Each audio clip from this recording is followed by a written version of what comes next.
I like when you. I just put my 2 cents. My turn. Huh? See, swear I got bit back.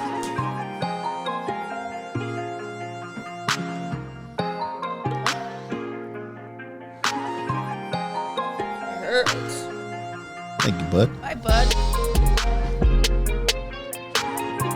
Doom, doom, doom.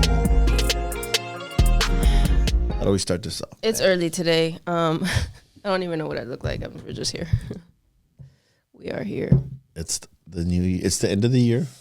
I didn't realize that till this morning. I was walking out the door and my dad was like, "Yeah, has your brother hit you up?" I was like, "For what?" I guess tonight's the 31st, right? Yeah. Godly. So tomorrow's the New Year. I didn't even realize that. I turned the TV on for my dad and yeah. in the morning because he's like, "Prendeme la tele," and I'm like, all right, I turn it on for him. And then they start. New York is 3 hours ahead, so they're showing. They're already doing it. No, they're practicing how the ball's gonna go up, and I'm like, damn, it's already the end of the year. So before we go into what we want to talk about, yeah, since the gym's gonna become like a Royal Rumble in the next 2 weeks, maybe month. It's already starting. It started already. What is the perfect time to give up on a New Year's resolution? Is it a month, 6 months, a year? The day after. A year, but 8 months. You know, I stopped giving a shit about that because I realized that I feel like they're almost made to be broken. You know, if you really want to do something, you can do it right then, and you can start right then and there. You know, and make the change without making it into a thing. You know, I don't know personally. I don't know what you think. No, it makes a lot of sense. I heard a man one time say, "Hey, are you gonna go to a 12-step program?" He said, "No, it only takes one, mijo." Yeah, that's true. It just takes one step, in the right direction. So that's absolutely true. I feel like if you have a New Year's resolution, you already have a lot of obstacles, so you can't achieve what you want to achieve. So you're hoping that it's like, why do you need a reset? Why don't you just start? Just start, exactly. I'm currently reading this book. It's based on a form of therapy that is exactly that. It's like back then they used to say, "Oh, you need 10 or however many sessions so you can see a change." But it's like, no, you can just change right now if you want. You know what I mean? You just gotta really, gotta be willing to do it, and make the sacrifice and shit. Whatever you gotta do. That's crazy. I had a fighter one time tell me, "Coach, a member, not even a guy, tell me, how long does it take so I can start seeing results on my body?" I said, "The most important result is the one in your head right now, the brain. It's like you're already in here." Like, right. That's the most important result. After that, everything else will fall in place. But we live in a world where everything is instant and fast. I heard this term a long time ago, and it was called, we live in a world, in a microwave society. You want everything instantaneous. It stuck to me. I haven't brought that out in a while. But, yeah, I think people are very impatient. Was this somebody who was trying to fight or somebody who was just trying to work out? No, just a guy at the gym. He's like, "Hey, man, I've been training for like 2 weeks. Like, when am I going to see the results?" Like, bro, like, you're already showing it. Look, you're here. Yeah, like, exactly. It's already there. Like, everything else will take its place. It's about consistency. Because I think that's the biggest thing that like we can leave on the table for everybody is like consistency. Just like everybody who comes up to you like day one, "Coach, what do you think? Like, what should I do? What should I?" Yesterday, I don't know if you saw it. Like at the end of the 4:30. No, it was a 12:00 class. Yeah.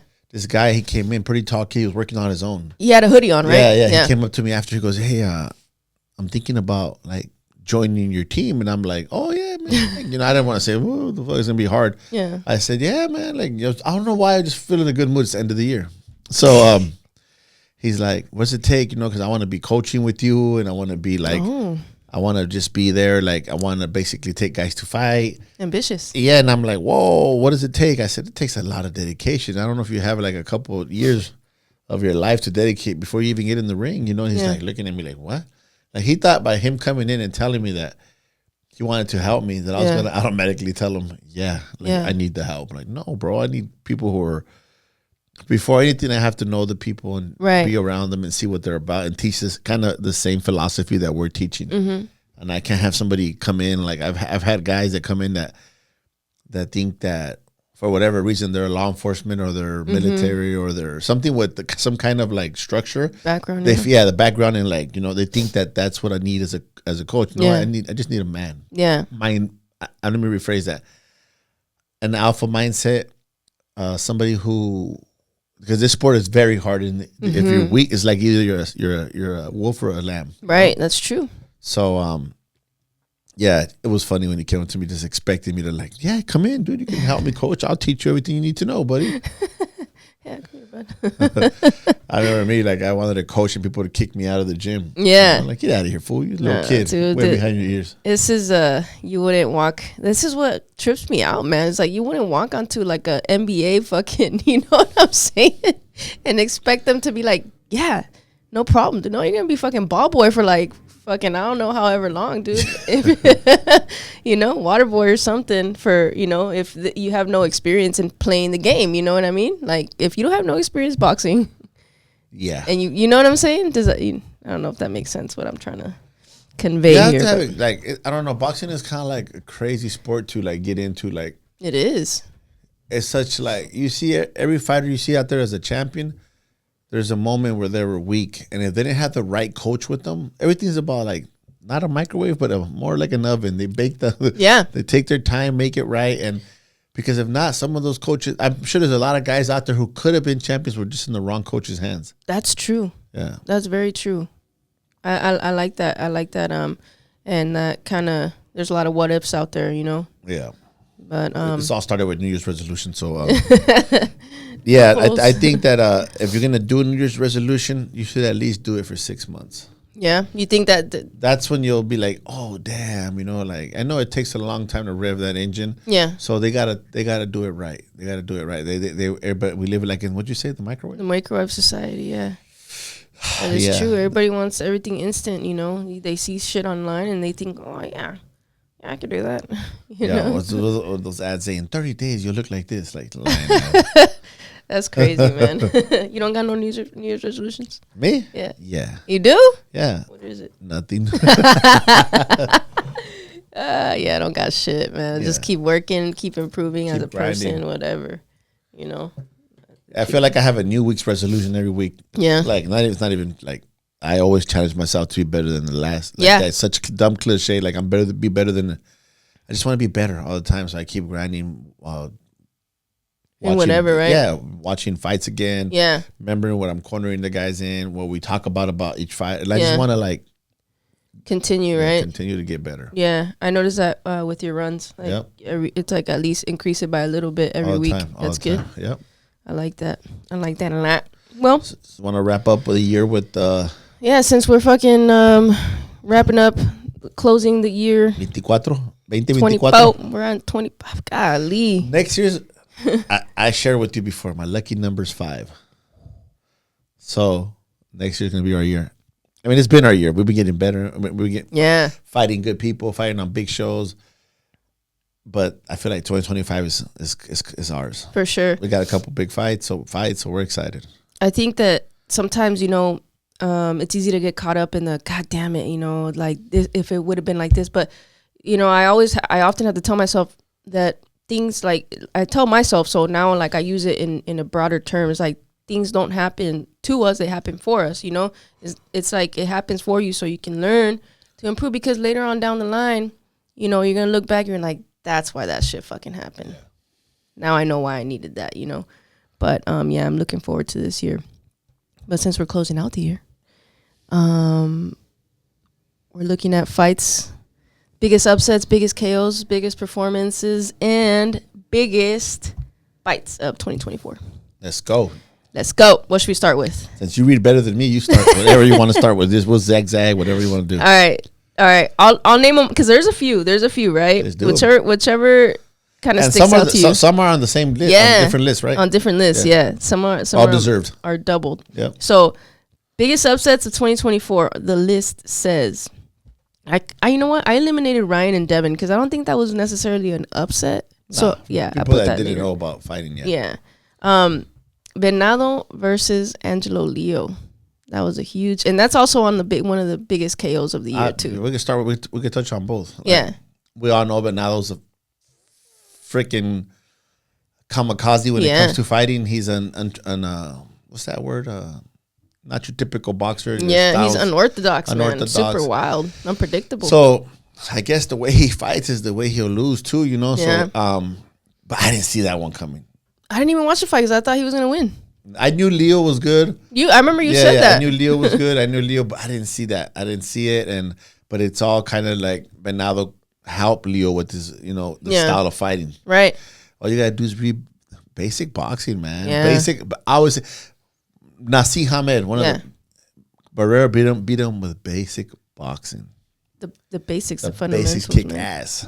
That's what I think. Floyd was really good at. He's just doing the fucking basics, man. The little things. The 1-2s. The 1-2s, the space, the range, slight head movement, and the parrying. Yeah. That's it. Simple. All right. Second one.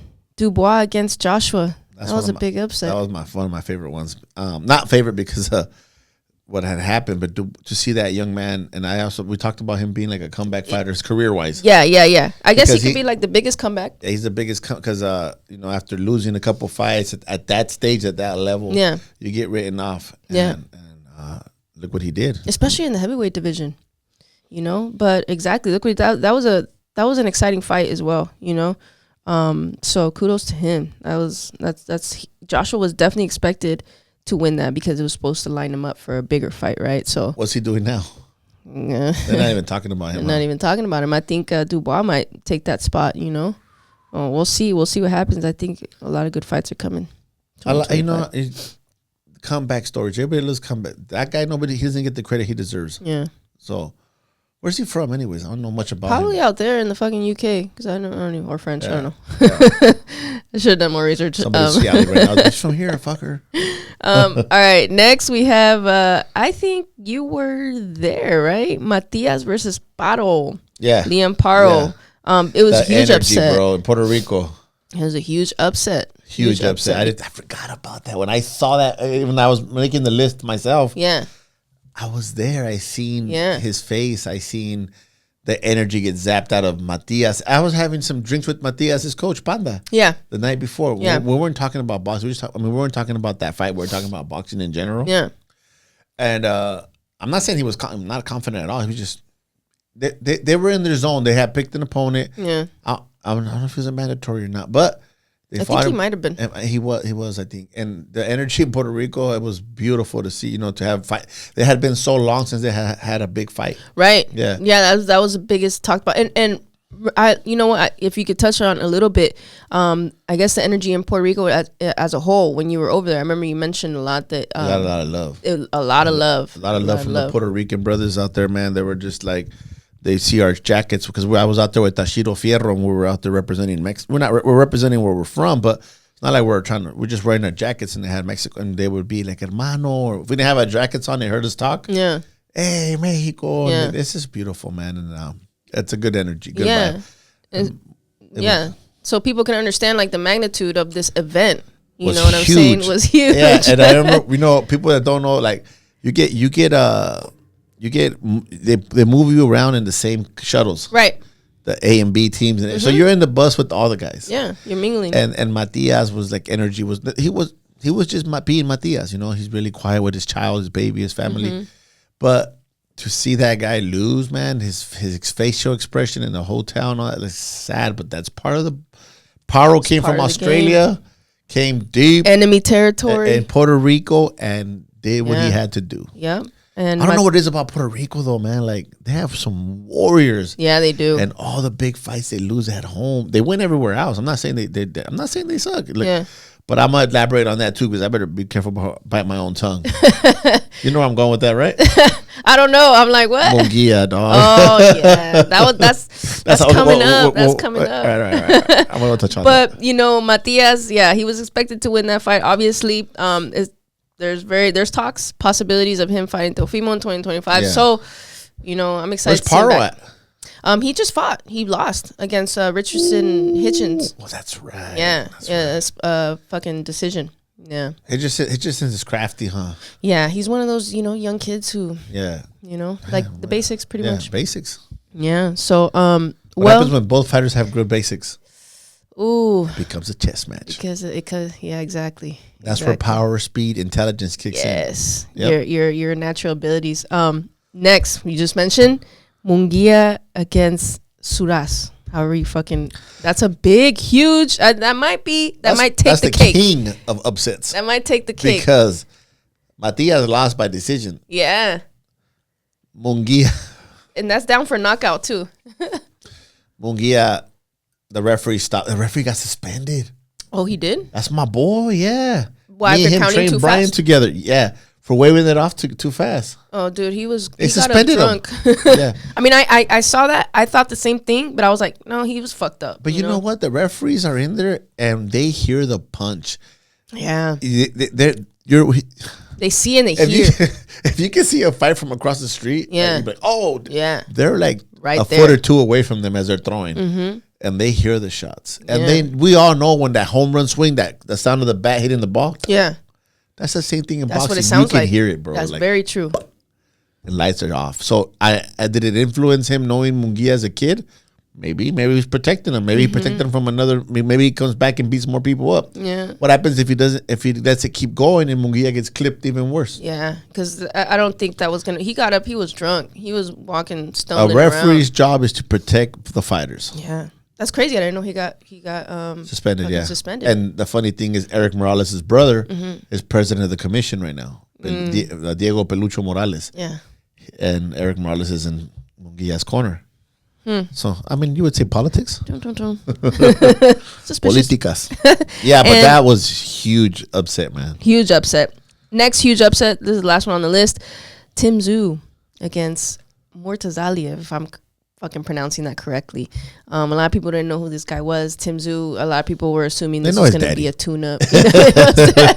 Nah, he's good. Tim Tszyu's good. Yeah. But he's also like... I think it was the way that he lost that people were kind of just... Looked like he didn't know how to box. Yeah.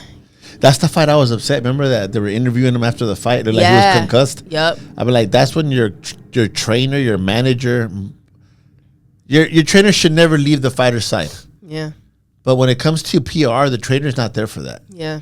That's when the manager should be like, hey, I mean, me, I don't have a fucking degree in fucking PR, but if my fighter's hurt, I'm walking away with him. I'm taking him where nobody asks him any questions, not even his loved ones. He didn't even know what happened. He's like, I don't even know what hit me. I'm like, oh, that's bad. not good. That was a bad upset. That was a bad upset. Yeah, man. So, but I think for sure, I'm going to say Munguia. That one takes the cake for the biggest one. That's fucked up. You get the title for. Yeah.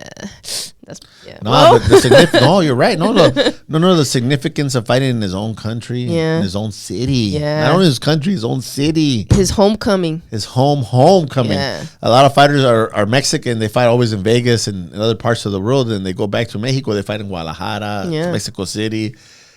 This motherfucker fought in his backyard. In what is that? Is that the biggest venue? Yeah. In Mexico, in Tijuana, stadium. Yeah. Goddamn. Well, hey, come back, kid. He come back, exactly. Let's make you 2025 comeback kid. Yeah. But he's also in the list for KOs, and so was Venado against Leo. But another he got face planted, no? Who? Venado. He got kind of, but backwards on his back. Oh, that's right. That's right. He was looking around like, am I in a fucking boxing ring? Like, what am I doing here? Yeah. That was a bad knockout. He was out. And another guy who was out. Ashton, I think his name is Ashton Sylvie against Body. He got face planted. He got, like, it was straight. That was probably one of the worst knockouts I'd seen. That one hurt because I know a kid and seeing a kid that, man, daring to be good, but sometimes that was a little big future, right? Honestly, I mean, he was beating the dude's butt the whole fight. Mm-hmm.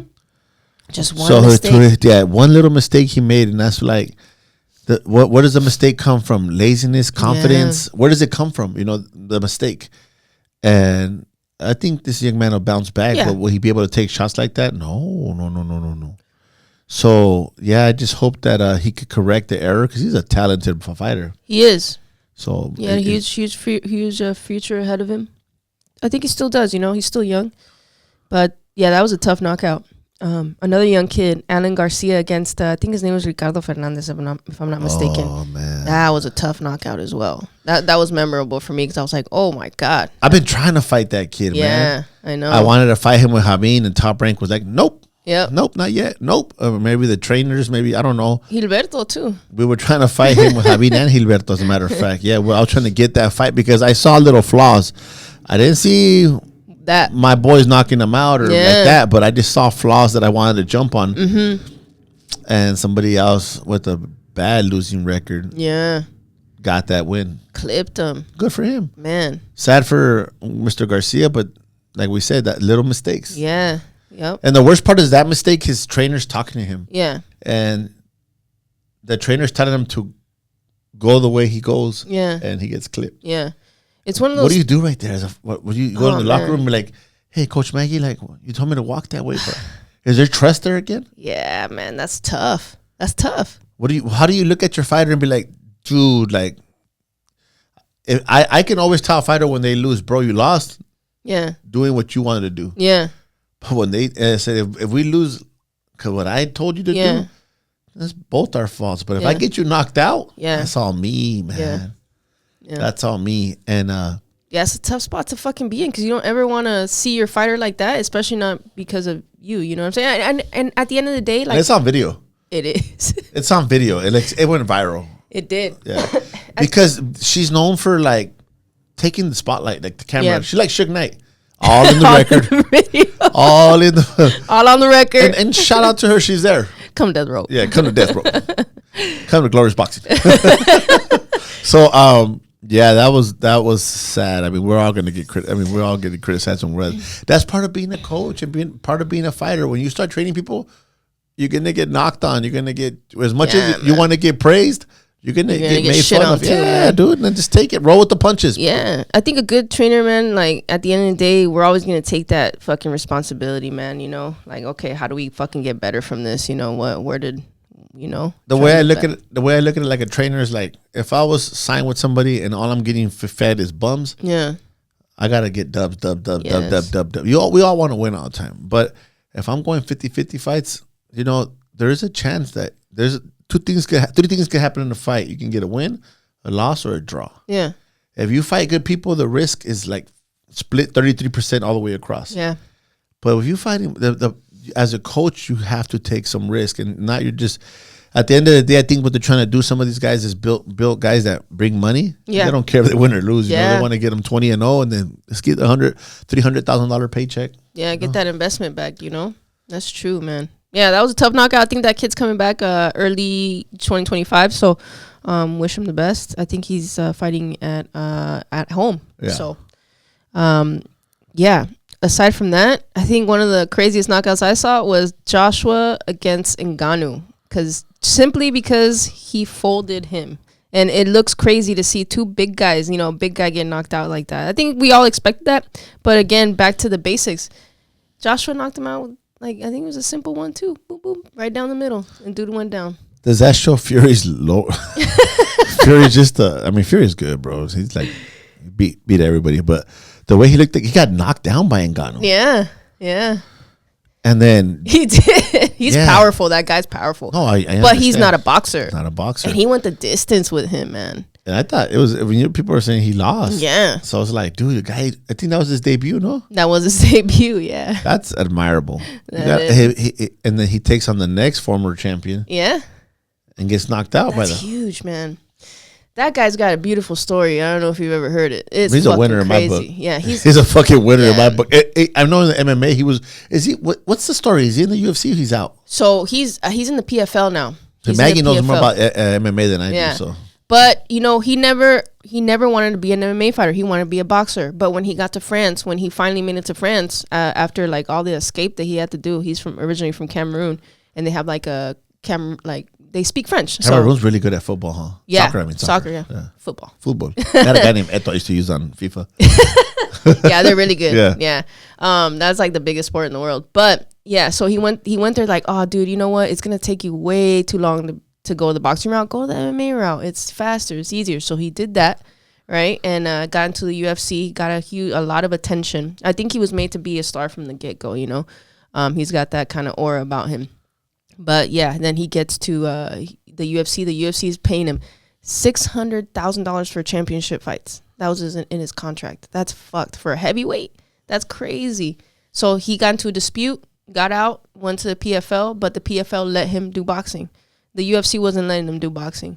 So yeah, he got his opportunity, made his fucking millions, and I think I don't know if he's fought in the PFL yet, but at the end of the day, he did what most boxers do. They build up their career, but he did it in another sport. Mm-hmm. And then when he got to the big money fights, he fought two of the top best. That's what happens in boxing, but they just it's a longer road. I mean, for boxer, for MMA fighters, I can't speak, so I don't know, but I have a dream fight. What's that? Ngannou. Oh. Against Logan Paul. Oh shit. Logan or Jake? No, Logan, the heavyweight. That one's big, huh? Yeah, he's big. That's a good fight. I mean, they talk a lot of shit. Yeah, they do, huh?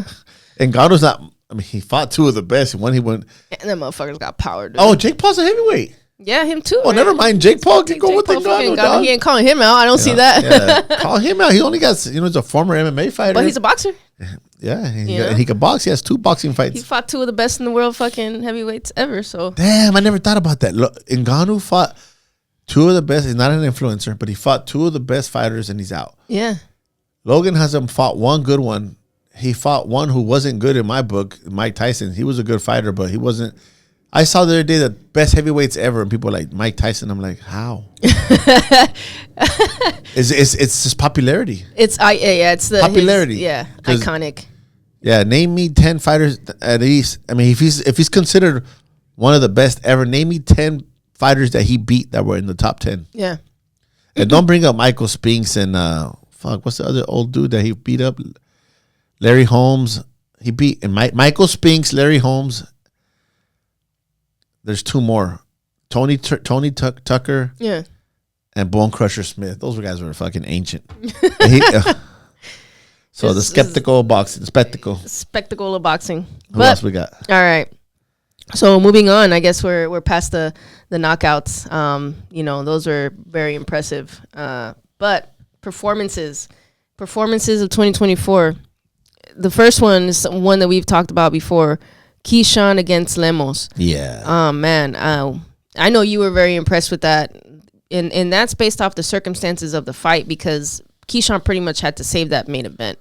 The dude came in 6 pounds over, and I'm sure they had to rearrange that contract. 6 pounds is way too much. The dude thought maybe he was gonna push him around, which, to be fair, it did look like his shots were kind of heavy. You know what I mean? He was too big. He was too big for sure.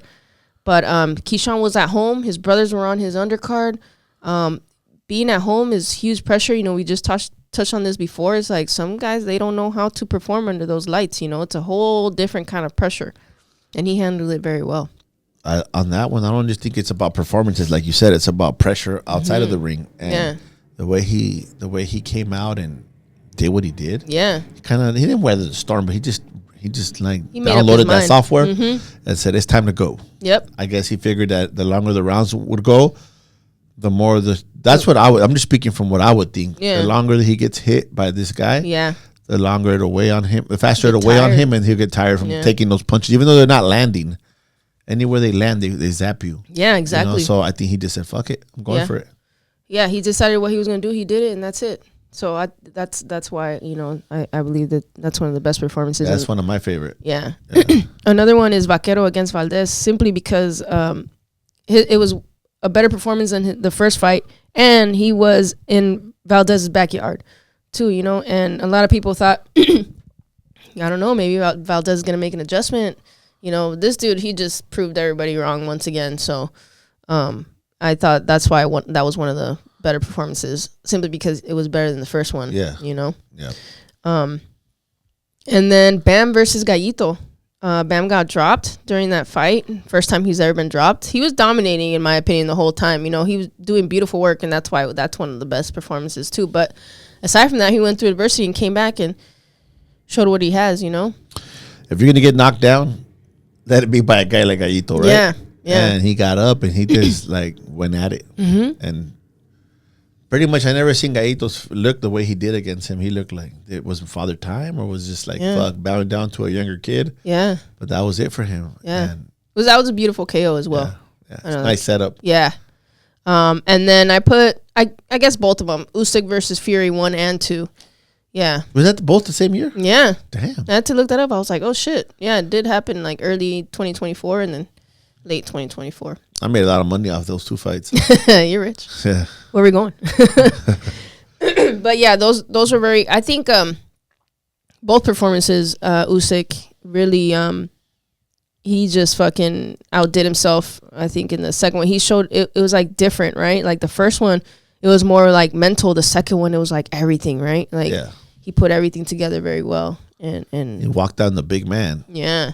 Exactly. Fucking David versus Goliath. And so yeah, that's it for performances. And then on to the biggest fights. That's the Fury versus Usyk 1, the first one. I thought that one was worthy of being like one of the biggest fights. Simply because it's like two elite fighters going at it. In the heavyweight division, I think a lot of people can agree that the heavyweight division had been struggling with fucking some good matchups, you know. So that was one. I think they revived it. They revived the heavyweight division. So that was a good fight. Second, this was a very memorable one. Ryan Garcia against Devin Haney. Oh, we're at my house, huh? Yeah. We had a full house. Yeah, but people are still talking about that shit. You know what I mean? Yeah. So I think that one takes the cake for the biggest fucking fight of the year because of all the controversy before, during, and after the fucking fight. You know, I was watching the other day. I saw a little post about Miguel Cotto when Margarito got caught cheating with Shane Mosley. Yeah, they figured that he cheated with Cotto because Cotto had never swelled up. Right. Cotto immediately wanted a rematch. Yeah, immediately. What happened to those times? I mean, if Devin Haney had any kind of wanted to save his career by any just call or dignity as a man. And then now they show all these posts of him crying. Like, what's gonna happen to him? Like, that's sad. He's gonna have to have a huge performance. And then him want to erase videos from YouTube and want to erase the fight, bro. That shit has more memory than fucking Ali versus fucking Ken Norton. Dog. Like, I know people will know that fight forever. Yeah, and that loss, you might have erased it from BoxRec, but which there. Is crazy. That's how you know. That's like what you say, Men in Black. Yeah, never happened. It never happened. It never happened. That's crazy. What a sad way to lose, huh? It is. If you lose, like if you would have lost and just not cried about it, just be like, you know what, I want a rematch, dog. Yeah, that's what makes me think that this whole like Austrian bullshit is like bullshit. It is bullshit. You know what I'm saying? Because like they're still going on and on. No, that's not enough. No, I'm not defending Ryan Garcia, but if you hear from the people who know what that drug does and the quantity he had in his body, the amounts he had, it was nothing. It wouldn't even help him. Nothing. Exactly. Yeah. So it's fucking it's crazy. That's what makes me think that there's more behind that. Is that they just won't fucking leave it alone. Instead of putting so much attention to that, go fucking fight somebody real quick. You know what I mean? You know, I was one of the guys who I know. He works for for the commission. He was telling me, I can't remember his name. You know who I'm talking about? This kid who was at the fights last time. He was telling me a while back, we're at the fight at the Staples Center, that most of the stuff that you buy at like a GNZ or a vitamin store, like most of the things people buy, people who are criticizing people like Ryan and stuff like that who got caught cheating, the amounts that they've had caught with, they drink more without even realizing from the GNC and vitamin stores. That's true. There's more stuff in that, and we're over here quick to criticize fighters who had a very, very low number. You can get that shit from anything. That's true. That's very true, because a lot of the supplements, man, they make them in places that are fucking, they use other shit, you know. Very, very few have the verification of, there's like a certain fucking verification that's on the label that says that it's verified to be fucking free of everything, you know, super clean. Yeah. Not many, and that costs money. So not everybody's going to be down to do that shit, you know, as a supplement company. A lot of that shit's tainted, and that's true. Another one, Virgil Ortiz Jr. against Bohachuk. That was such a great fight. I didn't watch that fight. That was a good fight, man. I didn't watch that one. It was a great fucking fight. I don't know why I don't watch Virgil much. Me neither, but I fucking happened to watch that one. Yeah. Yeah, I was like, I kind of want to watch it, so I watched it. I guess I got turned off on Virgil from him like not fighting a lot. Yeah. From not making weight. He was away. Kind of stopped watching him. Yeah. I didn't ever really watch. I just heard he was a knockout guy. I was like, all right, cool. Let him fight good people. Yeah. We'll see. That kid's a dog, but he's a little wild too, and that could work against him, you know? But that was a great fight. Bohachuk is no fucking pushover, man. He's a tough dude. So I love the back and forth in that fight. Some people it was close. It was a close fucking fight. Bohachuk is that kid who was out there in LA when we were sparring? Yes, and he fought Brian Mendoza. Ortiz did, obviously, huh? Yeah. That's right. He beat Mendoza, huh? Yeah, like bad. Yeah, he fucked him up. But Virgil, you know, he stood his ground. But that was a close fight. Some people were saying, you know, it could have gone the other way. Yeah. To be fair, you know, it could have. Another close fight, huge fight. Beterbiev against Bivol. That was a big fight. Yeah, that was a nice one, and I'm really stoked for that fucking rematch. I think it's gonna play out a little different. Coach Bashir was like, "No, Joe, Bivol lost. Bivol won." I'm like, "No, Coach. Every judge has different ways of viewing the fight, you know. So you got to know what the judge is like." To me, when I see a guy pressing the fight and it's going back and forth, but he's walking forward. Yeah, I think he really wants to win. Yeah. The guy who I know that Bivol wasn't built like Berdabiev, and he was trying to box him, but you got to take a little bit of risk sometimes. Yeah. And that's just the style of fighting I like. Yeah. Not that I'm right.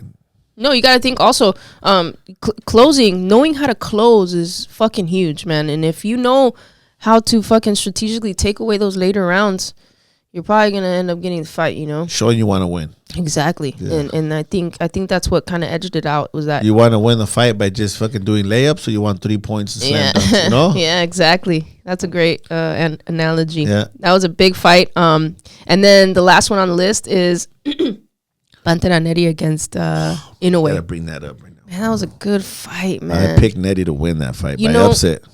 But you know, he fucking dropped. No, I don't think anybody has ever done that to Inoue, and he was stunned. He was like, "Holy shit, I just got fucking dropped." No, I was hoping that Inoue would bang with him because I knew Nettie would beat him if they started banging. Yeah. But as soon as Nettie got Inoue got knocked down, he came up and started boxing. I was like, "Oh fuck!" Yeah, he made the adjustment. That's it. We're done. Yeah.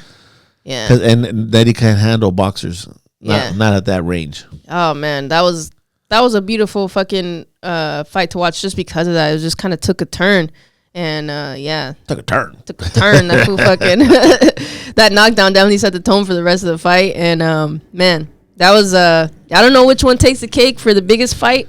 I think they all do. They're all really good fights, man. I think Ryan versus Devin just because of the magnitude. Just because of the magnitude. Yeah, exactly. But yeah, that's it. That closes out the 2024. 2024. Árale pues. Today's the last day. Last day. I'll see you next year. See you next year, bud. See you guys next year. Yes. Peace. Peace. This has been a Point and Yell production. Yeah, I think the words, but sometimes they don't come out of my mouth no good.